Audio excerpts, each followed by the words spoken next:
Nou hierso by die Ceres Museum. Ek is hier by Berdien Loupsher is die kurator en die toerleier is Gerrit. Baie dankie. Nou sê gou Berdien, vertel gou vir ons hoekom het die trogryers hier by Ceres omgekom? Okay, so die togryers was natuurlik persone of mense wat goedere van die kus af binneland vervoer het, veral met die diamante ontdekking van diamante. En Ceres sit op die hoofroete gelê op pad Kimberley toe.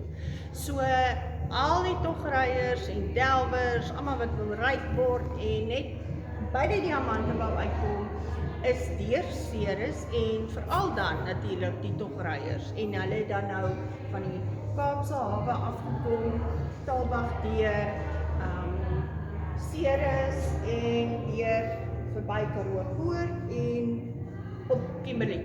Ek kan dalk net byvoeg. Die maklikste roete oor die berge was via Taalbag en dan deur Mitchells Pass. So dit is oor by Taalbag en op die rivierrand. Maar was Mitchells Pass toe al hier? In 'n baie kleiner mate. Hy was 'n grondpaadjie geweest. Ja. Dit was voor Beinskloof. Lank voor Beinskloof. So by Mitchells Pass is gebou 1846 en is geopen op 1 Desember 1848.